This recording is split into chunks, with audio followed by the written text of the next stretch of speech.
الحمدللہ رب العالمین والصلاة والسلام علی اشرف الانبیاء والمرسلین نبینا محمد وعلی آلہ واصحابہ اجمعین، اما بعد۔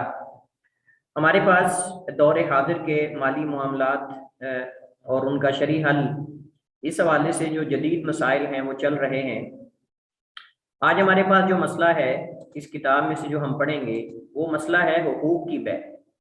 حقوق کی بیع، اور اس کے بعد کچھ مزید انشاءاللہ مسائل پڑھیں گے۔ تو یہ مسئلہ اصل تو کل کے لیکچر سے متعلق تھا، لیکن ٹائم ہمارے پاس چونکہ کم ہوتا ہے اس وجہ سے یہ ہم نہیں پڑھ سکے۔ حقوق کی بیع سے مراد کیا ہے؟ حقوق کی بیع جو ہے وہ آپ سمجھ لیں کہ تین طرح کی ہوتی ہے۔ یہ بنیادی طور پہ ہماری بحث کا جو خلاصہ میں پہلے ذکر کر دوں کہ حقوق کی بیع سے مراد تین چیزیں ہیں۔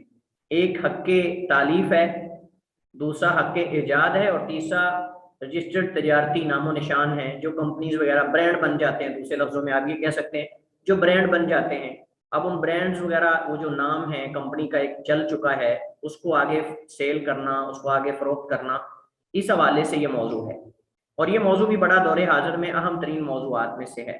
کسی نے کوئی چیز ایجاد کی، اب اس ایجاد کو، یعنی اس کمپنی کو جو اس نے ایجاد کی ہے، اس ماڈل کو آگے وہ سیل کرتا ہے۔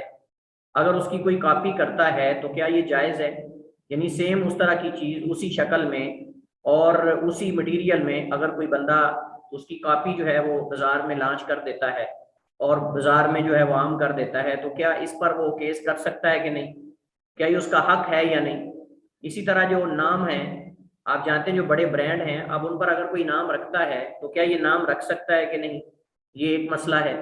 اسی طرح تصنیف کا حق ہے۔ اب حق تصنیف کے اندر بھی دو چیزیں ہوتی ہیں، حق تالیف۔ ایک تو ادبی حق ہے اور ایک مالی حق ہے۔ ادبی حق کا مطلب جو اس نے کتابت کی ہے، کیا یہ کسی اور کے نام منسوب کی جا سکتی ہے یا نہیں؟ اس کے اندر بھی کئی چیزیں ہیں جو ہم انشاءاللہ کتاب سے پڑھیں گے، لیکن میں آپ کو صرف خلاصہ ذکر کر رہا ہوں تاکہ آپ کے ذہن میں ایک اس کے بارے میں نقشہ موجود ہو۔ تو حق تصنیف کے اندر بھی ہم نے کہا کہ ادبی حق آتا ہے اور مالی حق آتا ہے۔ ادبی حق کے اندر مطلب یہ ہے کہ اس کتاب کا نام کوئی اور اپنے نام پر نہ لکھے، مطلب اس کا مؤلف کا نام ختم کر کے اپنی طرح منسوب کر لے، یا اس کتاب کا اکثر مواد جو ہے وہ اٹھا کر اپنے نام پر لگا کر کتاب نکال دے، جیسے آج کل ہو رہا ہے۔ اور مالی، یا پھر اس کتاب کو بغیر مصنف کی اجازت کے تباہ کر دے، اور اسی طرح جو ہے وہ اس کے ایڈیشن، اس کی کاپی، فوٹو کاپی آگے لوگوں کے اندر تشہیر کرے، یا دور حاضر میں ہم اس وقت جو موجودہ صورتحال میں ہم PDF کہہ سکتے ہیں، کوئی بندہ جو ہے مصنف کی اجازت کے بغیر اس کی PDF بنا کر جو ہے وہ عام کر دیتا ہے۔ یہ بھی ایک مسئلہ ہے، حق تالیف اور حق تصنیف ہے۔ کچھ مالی حقوق ہیں کہ اس کتاب کی طباعت پر، اس کی پرنٹ پر جو پرافٹ آتا ہے، جو منافع آتا ہے، اس میں مصنف جو ہے وہ جو پرنٹ کرنے والا جو ہے وہ کمپلیکس ہے، یا جو پرنٹنگ پریس ہے، اس کے اندر کتنا پرسنٹیج ہے، اور مصنف کا اس کے اندر کتنا ہے، کمپنی کا کتنا ہے، یہ ساری چیزیں جو ہیں یہ ان کو کہتے ہیں حق تالیف۔ تو یہ سارے مسائل جو ہیں وہ مصنف آج جو ہے وہ ذکر کریں گے۔ تو میں نے ان کا خلاصہ ذکر کر دیا۔ مصنف کہتے ہیں کہ یہ مسئلہ جو ہے یہ سلف صالحین اور قدیم زمانے کے اندر نہیں تھا، یہ بعد میں جو ہے وہ مسئلہ درپیش ہوا، خصوصاً جو تصنیف اور تالیف کے حوالے سے ہے۔ باقی یہ جو برانڈ ہیں اور یہ نام ہیں اور جو حق ایجاد وغیرہ ہے، یہ تو بہت بعد میں جا کے مسئلہ درپیش ہوا، وگرنہ سب سے پہلے جو مسئلہ وجود میں آیا ان مسائل میں سے وہ حق تصنیف اور حق تالیف ہے۔ باقاعدہ علماء نے، ائمہ نے مذمت کی ہے ان لوگوں کی کہ جو اپنی دوسروں کی کتابیں نام بدل کر اپنی طرف منسوب کر لیتے ہیں، اور بڑی سخت جرح کی ہے ان پر۔ بلکہ باقاعدہ جرح و تعدیل کی کتابوں میں اس شخص کو کہا جاتا ہے یہ سارق العلم ہے، علم کا سارق ہے، علم کا چور ہے، یہ کتابیں چوری کرتا تھا۔ کانا یسرق الکتب، کانا یسرق الکتاب۔ یہ آپ کو جرح و تعدیل کی کتابوں میں یہ باقاعدہ اصطلاح ملے گی کہ فلاں راوی جو ہے وہ کتابیں چوری کرتا تھا، یا کتابیں لے کر واپس نہیں کرتا تھا، یا مطلب کتابیں دوسروں سے عبارتیں نقل کر کے اپنی طرف منسوب کرتا تھا۔ اس دور میں تو کم تھا، اس کے باوجود بھی علماء نے مذمت کی ہے۔ تو آج کے دور میں تو یہ عام ہو چکا ہے، چپ کر کے جو ہے وہ کتاب اٹھاتے ہیں، اس کتاب کو کاپی پیسٹ کرتے ہیں تھوڑا آگے پیچھے کر کے۔ اردو میں بھی ایسا ہو رہا ہے، عربی میں بھی ایسا ہو رہا ہے، وہ اس کو تھوڑا آگے پیچھے کر کے کاپی پیسٹ کر کے وہ اپنا نام لکھ کر کتاب جو ہے وہ طبع کر دیتے ہیں، اور بجائے اس کے کہ اگر عربی سے بھی اردو کی ہے کتاب اگر آپ طبع کرنا چاہتے ہیں تو اس میں آپ لکھیں آپ نے کن کتابوں سے استفادہ کیا ہے، اگر آپ نے کسی خاص کتاب سے استفادہ کیا ہے تو۔ لیکن اگر آپ نے مختلف ویب سائٹ مختلف کتابوں سے اگر آپ نے معلومات جمع کی ہیں تو پھر آپ اصل حوالہ جات نقل کریں گے، مثلا جہاں احادیث آئیں گی، اقوال آئیں گے، باقی آپ اپنی طرح منسوخ کر سکتے ہیں، کوئی حرج نہیں۔ لیکن جب آپ نے ایک ہی کتاب کی اس کا آپ نے ترجمہ کیا ہے یا آپ نے اس سے چیزیں لی ہیں تو پھر آپ اس کو یا تو شروع میں وضاحت کریں اس کی، یا پھر یہ ہے کہ آپ اسی مصنف کی طرف اس کی نسبت کریں، اپنی طرف نہ کریں۔ چلیے جی، یہ اس کی تمہید ہے جس کو میں نے ذکر کر دیا۔ تو کہتے ہیں حق تعلیف، ہر مؤلف کو اپنی تعلیف سے متعلق دو قسم کے حقوق حاصل ہوتے ہیں، ایک ادبی حق ہے اور دوسرا مالی حق ہے۔ ادبی حق کی میں وضاحت کر چکا ہوں، اس کے اندر جو ہے وہ یا تو یہ ہے تعلیف صرف اسی طرح منسوب ہوگی کہ اس کا مصنف وہی ہے، کوئی دوسرا اپنا نام نہیں لکھ سکتا، سمجھ رہے، حتیٰ کہ خود مصنف بھی اس کتاب پر دوسرے کا نام نہیں لکھوا سکتا کیونکہ اس نے لکھی ہے، اور یہ جھوٹ ہے، یہ مکر و فریب اور تدلیس ہے۔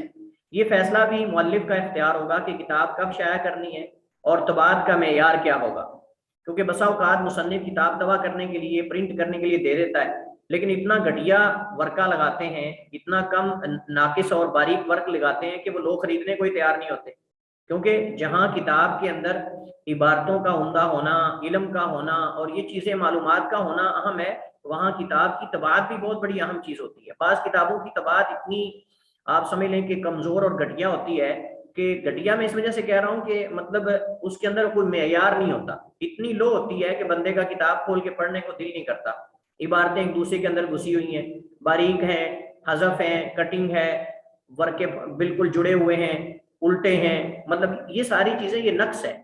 تو اب صاحب ہے کہ مصنف نے اگر امانت کسی کے سپرد کر دی ہے تو ان کو چاہیے امانت داری سے اس کو اسی طرح بغیر اضافات، کمی بیشی اور کانٹ چھانٹ کے اس کو اسی طرح طبع کریں۔ دوبارہ اشاعت کی صورت میں حق کو اضافہ کرنا، مٹانا یا اضافہ کرنا، حق کا معنی ہوتا ہے مٹانا اور اضافہ کرنا، یہ بھی مصنف کا حق ہے۔